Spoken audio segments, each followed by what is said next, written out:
श्री कृष्ण। श्रीमद् सुख सागर आत्मदेव का ज्ञान तथा पुत्र प्राप्ति के लिए ऋषियों से बात करना, ज्ञानी महात्माओं से सलाह लेना, बाकी का भाग हम आगे शुरू कर रहे हैं। महात्मा जी, मुझे सिर्फ संतान चाहिए, मुझसे बाकी किसी कार्य के लिए न कहें। यज्ञ, हवन, पूजा पाठ मैं कुछ नहीं कर सकता। आप महान ज्ञानी महात्मा हैं, आप मुझ पर कृपा करें, मुझे एक पुत्र दीजिए, नहीं तो मैं अभी आपके समक्ष प्राण त्याग दूंगा।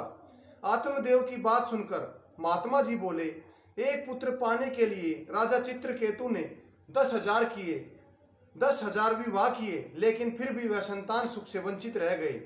इस प्रकार इस संसार में सैकड़ों राजा महाराजाओं ने, अन्य व्यक्तियों ने एक पुत्र पाने की चाह में क्या क्या यत्न नहीं किया, परंतु उनको पुत्र की प्राप्ति नहीं हुई।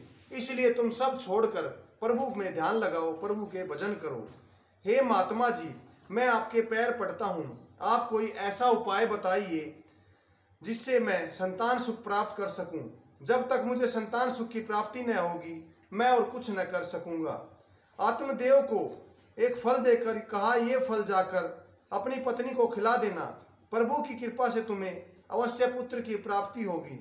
यह कहकर महात्मा जी आत्मदेव को फल देकर भक्ति करने वन में चले गए। आत्मदेव फल लेकर खुशी खुशी घर की ओर चल पड़ा। घर पहुंचकर आत्मदेव ने अपनी पत्नी धुंधुली को वह महात्मा जी का दिया हुआ फल देकर कहा, प्रिय, यह फल कोई साधारण फल नहीं है, यह बहुत चमत्कारी फल है, महात्मा जी ने दिया है। नहा धोकर प्रभु का स्मरण कर तुम इस फल को खाओ, फल खाने से तुम्हें एक सुंदर गुणवान पुत्र की प्राप्ति होगी। अपनी पत्नी धुंधुली को वह फल देकर आत्मदेव किसी कार्य से चला गया। उसी समय धुंधुली के पास उसकी प्रिय सखी आ गई। धुंधुली उसे अपने पति द्वारा लाए चमत्कारी फल की बातें विस्तार से बताकर बोली, मेरे बस की ये सब झमेला सहन करना नहीं है। गर्भवती होने के बाद स्त्री को सैकड़ों समस्याओं का सामना करना पड़ता है। बच्चा होने के बाद उसका लालन पालन, अनेकों कष्ट भी सहने पड़ते हैं। यह बंदिश नहीं सहन कर सकती। उसने सखी को सारी बातें बता दी। उस चमत्कारी फल को खाए बिना घर के एक कोने में रख दिया और उसके पति आत्मदेव के लौट आने पर उस फल खाने की झूठी बात बता दी। कुछ समय बाद धुंधुली की बहन उससे मिलने के लिए आई और धुंधुली को उदास देखकर उससे कारण पूछा तो धुंधुली रोते हुए अपनी बहन से बोली, इन्हें किसी महात्मा ने चमत्कारी फल दिया था जिसे खाकर मैं पुत्रवती हो जाती, लेकिन मैंने गर्भवती होने के कष्टों के कारण वह फल नहीं खाया और इनसे फल खाने की झूठी बात बता दी। अब मैं यह सोचकर चिंतित हूँ कि समय आने पर इन्हें क्या जवाब दूंगी। धुंधुली की बहन भी उसकी तरह चतुर व चालाक थी। वह धुंधुली से बोली, तुम चिंता मत करो, इस समय गर्भवती हूँ, जब मुझे संतान होने वाली होगी, कुछ समय पहले आकर मैं तुम्हें पास आकर रह लूँगी। मेरी उस संतान को तुम अपनी बता देना, उसको दूध में पिला दिया करूँगी, बाकी उसका लालन पालन तुम करती रहना। इस प्रकार फल की बात और चमत्कारी फल को तुम अपनी गाय को खिला दो, ये बातें हमारे बीच रहेगी और तुम निश्चिंत होकर रहो। धुंधुली अपनी बहन की सारी बात सुनकर खुश हो गई और उसने वह फल लाकर तुरंत ही गाय को खिला दिया। उधर संतान उत्पन्न होने के समय धुंधुली की बहन उसके पास आ गई। धुंधुली ने अपनी बहन को अपने घर में छिपा कर रख लिया। फिर सही समय आने पर बहन के पुत्र उत्पन्न होने पर धुंधुली ने अपनी पति आत्मदेव को खबर भेज दी कि उसे पुत्र प्राप्ति हुई है। पुत्र प्राप्ति की खबर सुनकर ब्राह्मण आत्मदेव बहुत खुश हुए। उसके मन ही मन महात्मा व प्रभु का स्मरण किया। ब्राह्मण ने पुत्र होने की खुशी में गरीबों को खूब दिल खोल कर दान दिया। अगले दिन धुंधुली आत्मदेव से बोली, स्वामी, मेरे स्तनों में जरा भी दूध नहीं आ रहा, यदि आप आज्ञा दे तो मैं गांव से अपनी छोटी बहन को बुला लूं। वह भी गर्भवती थी, उसका गर्भ गिर गया है।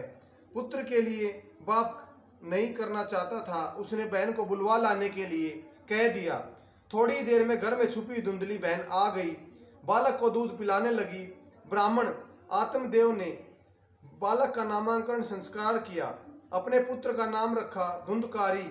जब धुंधकारी 2 माह का हो गया तो जो चमत्कारी फल ब्राह्मणी ने अपनी गाय को खिलाया था, उसके प्रताप से गाय के बहुत ही सुंदर मनुष्य के आकार का बालक उत्पन्न हुआ।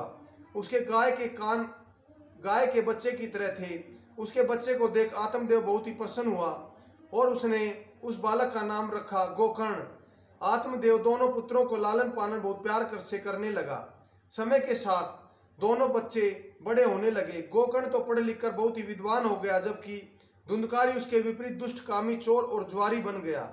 घर का सारा धन जुआ खेलने में खर्च करने लगा। घर का सारा सामान चुराकर पैसे जुए में उड़ाने लगा। वेश्याओं के पास जाने लगा। फिर जब घर में कोई सामान न मिला तो एक दिन धुंधकारी ने अपनी माता पिता को पीटकर उनसे आभूषण छीन लिए और उन्हें बेचकर जुए व वेश्याओं पर लुटा दिया। धुंधकारी की हालत देखकर आत्मदेव मन ही मन रोता हुआ प्रभु से विनती करने लगा, प्रभु, ये मेरी किस भूल की सजा दे रहे हो? ऐसी दुष्संतान से तो मैं निसंतान ही अच्छा था।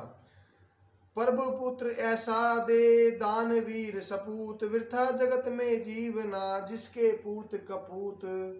अपने भाई की आदतों से अपने पिता को परेशान देख गोकर्ण हाथ जोड़कर अपने पिता से बोला, पिताश्री, यह संसार दुखों का घर है। यहाँ दुख के अलावा कुछ भी नहीं है। इस संसारिक मोह माया से पढ़कर दुख के अलावा किसी को कुछ नहीं मिलता। प्रभु भक्ति से आपको सुख ही नहीं मोक्ष की प्राप्ति भी होगी, क्योंकि प्राणी इस मोह माया के झमेले में पड़कर प्रभु को स्मरण नहीं करता और नरक भोगता है। अपने पुत्र गोकर्ण की ज्ञान भरी बातें सुनकर ब्राह्मण आत्मदेव का ज्ञान का आभास हुआ। आत्मदेव तुरंत ही बाहर आया और मोह का त्याग कर प्रभु स्मरण करता हुआ ज्ञान की तलाश में वन में चला गया। कुछ समय बाद प्रभु भजन में लीन रहता हुआ इस नश्वर शरीर को त्याग कर मोक्ष को प्राप्त हुआ। जय श्री कृष्ण।